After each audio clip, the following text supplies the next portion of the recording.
Hola, bienvenidos a un nuevo programa de Tribuna Profesional, este programa producido por FEPUT, por la Federación de Entidades Profesionales Universitarias de Tucumán. Como siempre son los temas que le importan a la ciudadanía, las que están en la mesa de trabajo, por supuesto, de FEPUT. Y el tema de la basura en Tucumán, como la basura en cualquier lugar del mundo, es un tema problemático.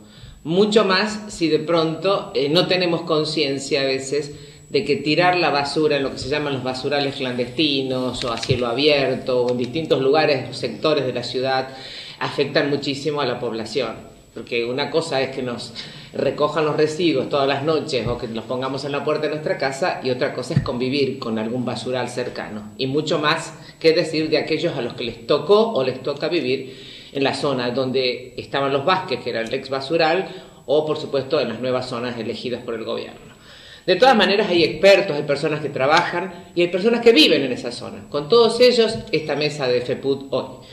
Vamos a comenzar con el geólogo Fernando López. Con Fernando hemos conversado muchas veces. Él es máster en gestión ambiental, es especialista y auditor de sistemas de gestión, es profesor y docente de posgrado en ciencias naturales y en la Tecnológica Nacional, precisamente sobre estos temas relacionados con la basura y la basura en las ciudades y lo que significa este tema.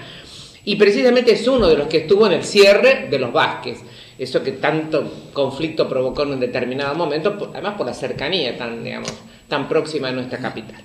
Bueno, bienvenido entonces Fernando López, nuestro geólogo, que nos va a contar precisamente cómo se produjo todo este tema del cierre y lo que se puede hacer con la basura en las ciudades. Bienvenido, Fernando. Muchísimas gracias.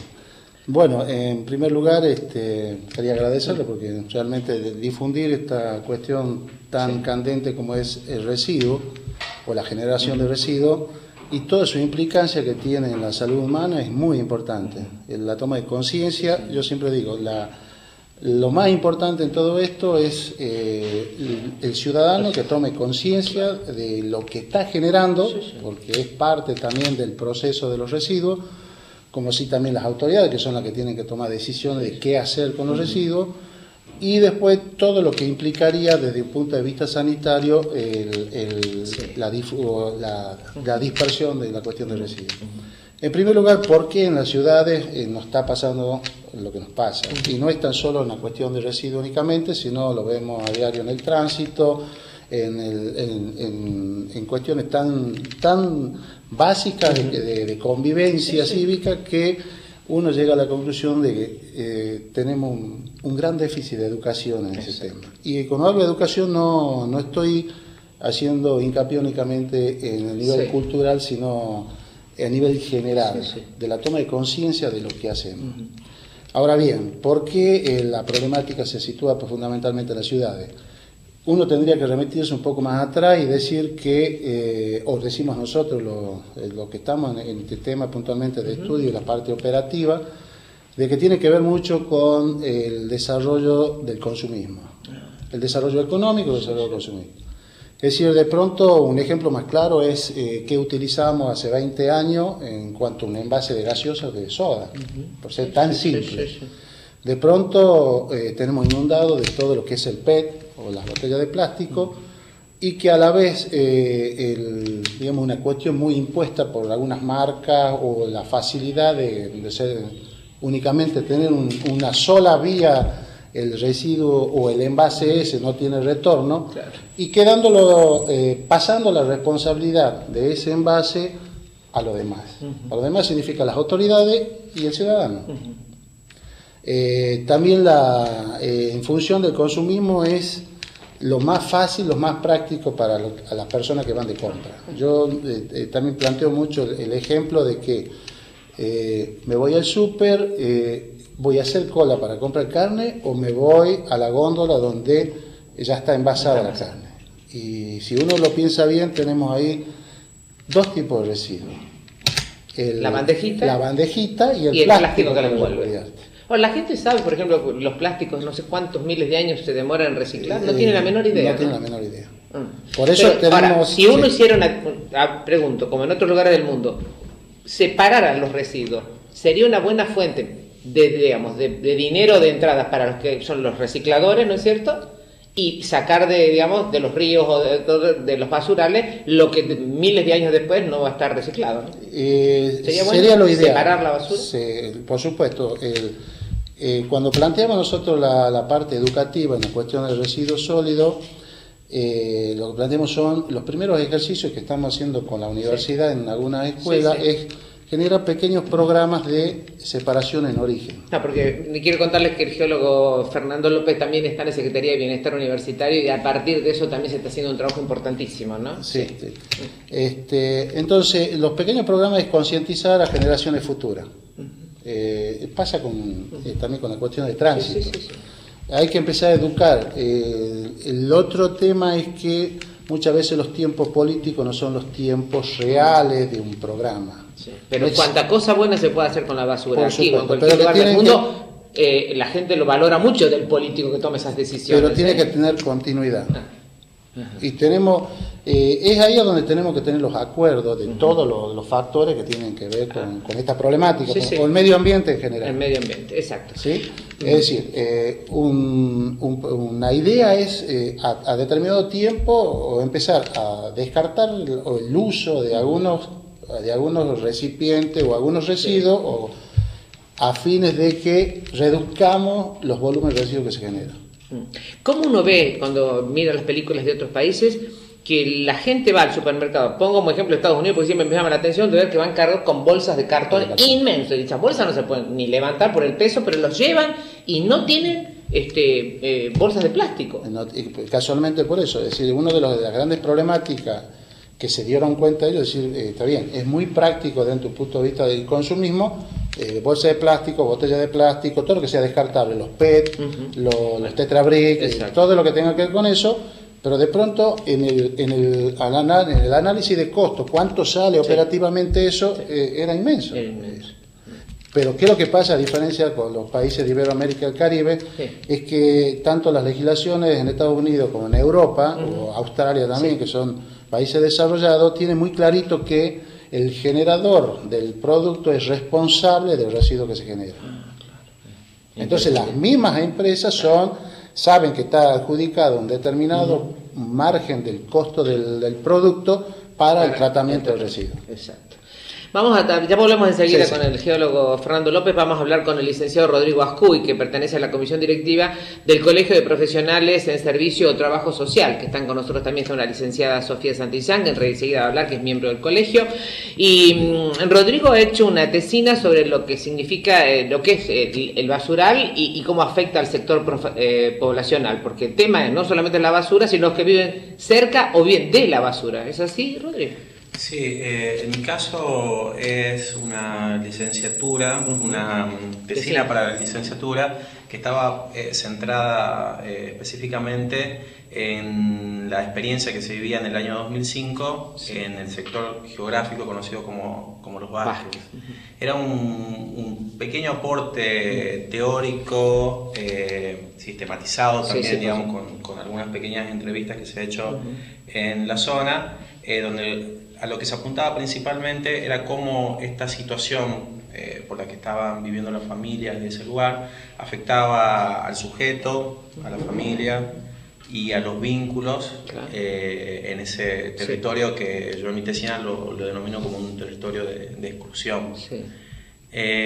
Muy interesante, la verdad, lo que he podido recopilar, digamos, a través de algún buceo bibliográfico y consultando también algunos libros para la elaboración de la tesina, en donde veía justamente cómo esta situación de las familias que vivían en la zona, donde tenían que ir noche tras noche a la zona donde los camiones depositaban la basura, cómo esto impactaba en el sujeto, en su subjetividad, cómo esto se trasladaba al mismo tiempo al interior de la dinámica familiar y cómo también esto al mismo tiempo daba lugar a la conformación de nuevos vínculos, entre comillas, digamos, porque era como un común denominador que el vínculo en realidad que en la zona existía era no sé si podría llamar un vínculo comunitario, porque no tenían, digamos,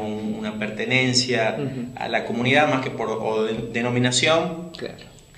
¿Trabajaban con la basura o salían afuera y volvían a vivir en la misma zona? Había familias que por ahí vivían de lunes a viernes, otras familias que no, que vivían ahí, que lo veían como un trabajo. Sí. Pero bueno, o sea, principalmente, digamos, este pequeño aporte teórico que intentaba hacer en aquel momento, en el año 2005, era centrándome en cómo esta situación por la que atravesaba la familia afectaba al grupo, al sujeto y a los vínculos que ellos entablaban al interior de la dinámica familiar, como también en lo que era la comunidad. Con este tema de lo que es lo poblacional en esta zona, yo tengo entendido que también en algunos lugares del mundo, Brasil es un ejemplo interesante de cómo estos sectores poblacionales que están viviendo dentro, digamos, de lo que se llama el reciclado y todo eso, han formado unas empresas, no sé, con la misma ayuda creo que del gobierno de Brasil, pero una cosa fantástica. Yo pocas veces he visto un ejemplo tan imagínense lo que es la basura en San Pablo, por ejemplo, Fernando, ¿no? Esto se puede llegar a hacer, digamos, sistematizar esto como un trabajo real. Mira, Silvia, en la medida que los gobernantes tomen conciencia de esto, que tienen que apoyar el desarrollo de cooperativas, el desarrollo, ordenar también el funcionamiento de la cooperativa, va a mejorar mucho hasta desde un punto de vista sanitario, que es lo más importante que sería para la estructura del gobierno. ¿Sí? Porque ese es un tema que tal vez Fernando también Rodrigo lo pudo haber visto, el tema de la higiene, de la salud de la gente que vive en esa zona afectada, digamos, yo he ido 1 o 2 veces, fue lo que más me impactó en los últimos tiempos, antes que cerraran los Vázquez, digamos, lo que significaba vivir en medio de esa podredumbre, porque en realidad no tenemos ni conciencia de que nosotros a veces ya casi ni vemos a los cartoneros, y es como una cosa natural incorporada a nuestro paisaje, y no es así, son seres con las mismas necesidades, con las mismas cosas, con los mismos deseos que tenemos nosotros, vivir mejor, y eso afecta muchísimo a un núcleo, a una persona en sí, ¿no? Sí, en cuanto a lo sanitario que por ahí estaba comentando, sí, en alguna entrevista que yo he hecho a las familias de ahí, comentaban el tema de las erupciones en la piel, por tomar contacto, digamos, con los residuos, inclusive con una de las personas, recuerdo que había entrevistado, que estaba recolectando residuos en esa montaña y sufre un corte en uno de los pies. Él no sabía que era diabético. Y como después, digamos, a partir de esa situación terminó perdiendo un dedo del pie por la situación por la que después ya no podía, digamos, seguir practicando esa actividad. Sí. Pero sí, digamos. Volvemos enseguida con este tema, porque el basural de los Vázquez se ha cerrado, pero hay gente que vive viviendo en la misma zona y que ha padecido todo esto mientras el basural estuvo en marcha. Así que en un ratito ya volvemos con este tema de la basura en Tucumán y la necesidad de que tomemos conciencia de que entre todos podemos tener un Tucumán libre de la basura.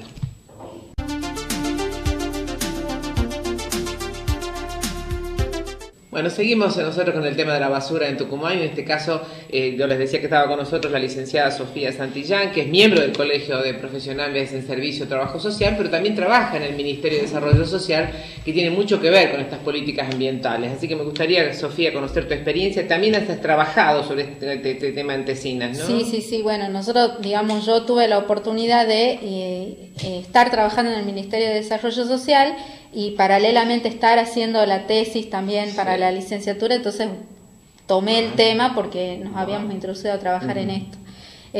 Nosotros llegamos desde el Ministerio a trabajar a partir de fines del 2004, cuando se plantea el tema del cierre del predio, porque si bien había que contemplar cuestiones técnicas, digamos, que tienen que ver con el cierre, había que contemplar a esa población que por un lado vivía cerca del predio y por otro lado tenía la actividad de la recuperación de materiales de ese predio. A partir de eso nosotros empezamos a introducirnos en lo que era la vida cotidiana de la gente, que era lo primero que teníamos que conocer antes de tomar cualquier tipo de medida.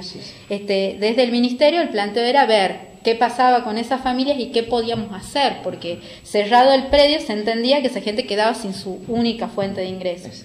Entonces, a partir de eso, nosotros empezamos a insertarnos en ese barrio puntualmente, que es el barrio que todos le llaman Los Vázquez, que está pegado, digamos, al predio que operaba la empresa 9 de Julio, y que hasta ese momento era la disposición final para todo lo que era la capital, la disposición final de los residuos de toda la capital.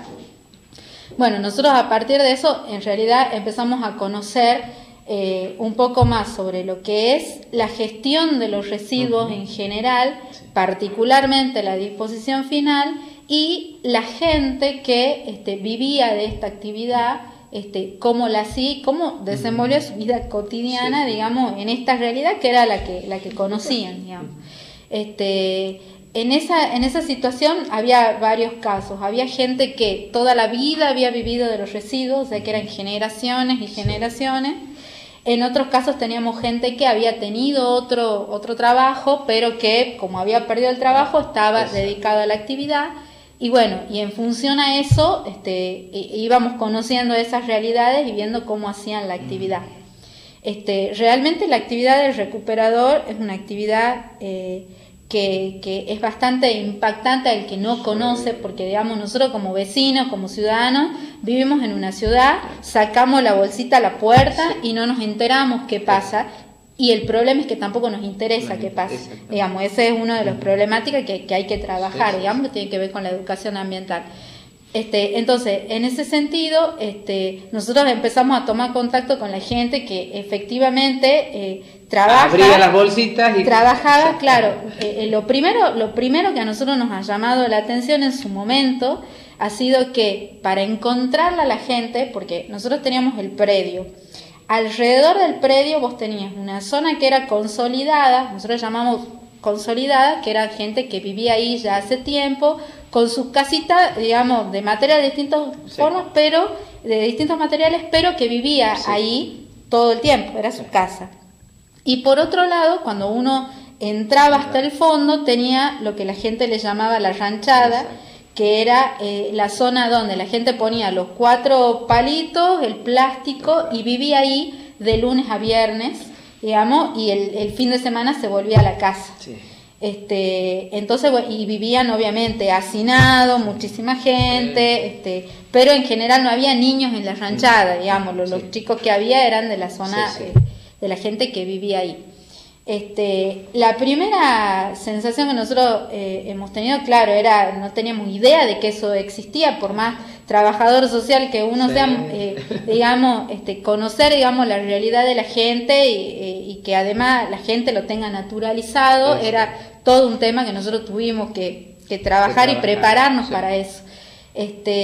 Y por otro lado era el tema de los horarios, porque nosotros decíamos, bueno, nosotros llegábamos en el horario que uno trabaja, digamos, del horario de la mañana, de 8 a 13, y claro, a esa hora la gente no estaba, no, o sea, estaban durmiendo, nosotros trabajan prácticamente a partir del atardecer, claro, entonces, y llevando a tirar. En proceso lo primero que tuvimos que hacer es conocer eso, cuáles eran los horarios de trabajo, en qué hora los encontrábamos, digamos, a qué hora iba la gente al predio, cómo podíamos identificar, porque digamos, el objetivo nuestro era identificar a la gente que trabajaba de la actividad, un poco para conocer cómo después íbamos a poder acompañar el proceso a partir del cierre. Entonces, lo primero era eso. Nosotros fuimos a hacer los relevamientos en la montaña de residuos en horario de 5 de la mañana.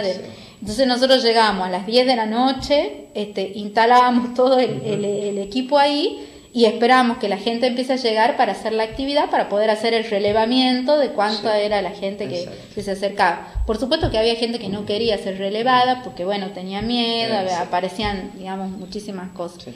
Pero el tema ese de cómo se desarrollaba la actividad a la noche, porque uno ni se imagina cómo es la actividad, estamos hablando de un predio oscuro, porque a la noche, donde uno está ahí, no ves lo que pisaron, no ves nada, y la gente trabajaba ahí. Entonces, con las linternitas puestas en la frente, algunos con guantes, otros no.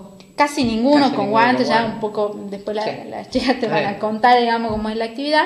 Y bueno, pero ahí trabajaban y se paraban, digamos, y bueno. Entonces nosotros teníamos que estar permanentemente toda la noche, digamos, para que ir relevando a toda la gente. y en otros horarios lo tuvimos que hacer a la tarde. Claro. Entonces ahí nosotros aprendimos los tipos de servicio que tenía la empresa de recolección, porque de acuerdo a eso era la cantidad de gente. Si algunos juntaban plástico, era un horario. Hay gente cartón, que otro horario. Cartón más o menos, porque era más o menos con el residuo habitual, digamos, del domicilio. Sí.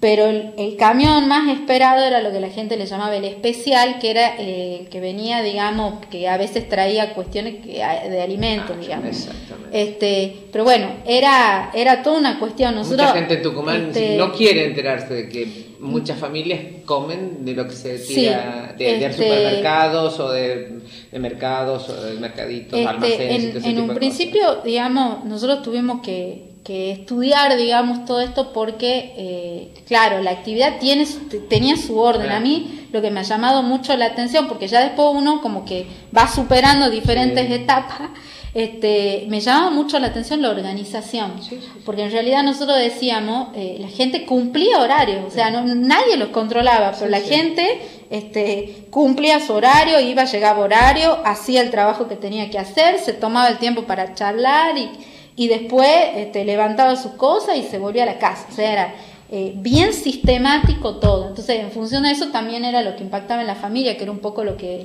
comentaba Rodrigo. Porque al cerrar esto, muchas de esas familias, algunas habrán quedado, porque las que vivían permanentemente alrededor, pero otras han migrado hacia la zona donde está el nuevo basural, que es otro tema también, ¿no? Para desarrollar, ¿no? Que es claro, o sea, porque hay gente que, lo que pasa es que también es complicado porque en el trabajo, digamos, pues nosotros íbamos 3 veces a la semana, o sea, el trabajo nuestro consistía en acompañar a esa comunidad, entonces no podés acompañar a la comunidad yendo una vez a la semana, digamos, porque era...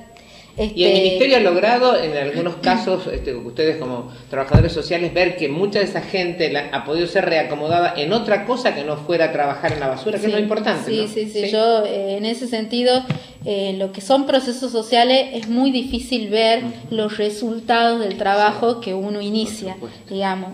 Yo tengo la satisfacción de decir que nosotros sí hemos podido ver, porque el trabajo que nosotros iniciamos como equipo técnico en su momento fue continuado por el Ministerio, hasta el día de hoy continúa, y un poco te van a poder contar las chicas, la gente que vivía ahí. Que de todas maneras, estos programas de FEPUT son durante todo el año, si Dios quiere, hasta diciembre. Vamos a tener mucha oportunidad, hasta es posible, porque me parece que sería bueno, de que nosotros pudiéramos ir y conversar con alguna de estas personas que ha tomado otra actividad diferente dentro, digamos, de las posibilidades que se tiene en un mundo donde el trabajo es tan difícil conseguir, pero eso sería programa para en otro momento. Ahora voy a conversar con Basilia Mamaní y con Rosa Orellana, que bueno, viven en la zona de los Vázquez y además han vivido todo este proceso del auge del basural y el cierre, lógico, ¿no?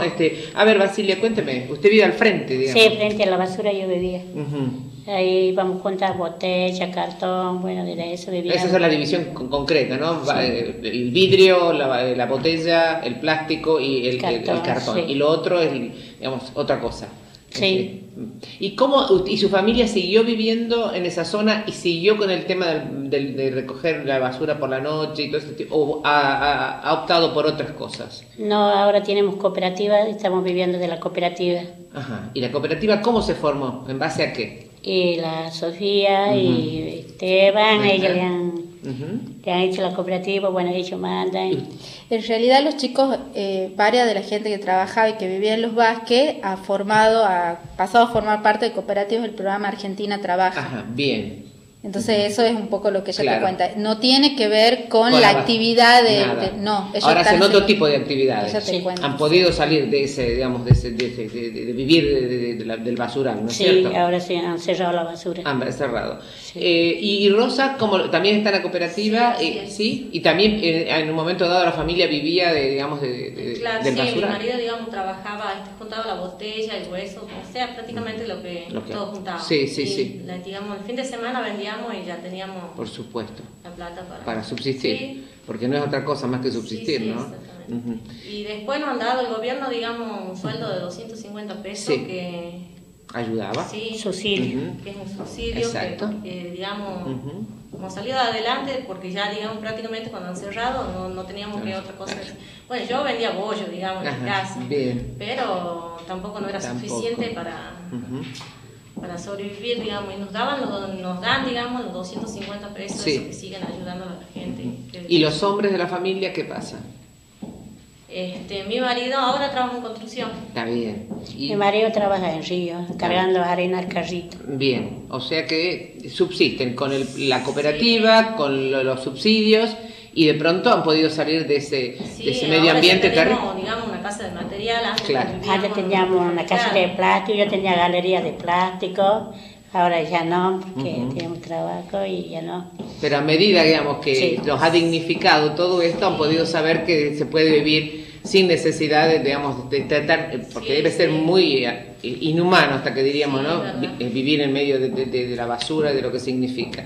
Yo creo que a veces la gente, Sofía, no tiene mucha idea de esto, más que, bueno, tal vez ustedes, los trabajadores sociales, los que realmente, las ONG, la gente que está trabajando con esto, pero en general pasamos frente a los basurales o frente a los clandestinos, lo que Y sea, los como- vemos. y claro, es como que tenemos naturalizado, como que hasta la misma pobreza nos resulta algo aceptable. Y yo creo que en esta Argentina, donde hay tantos recursos, le podemos dar de comer a tantos millones de personas en el mundo, esto no tendría que ocurrir.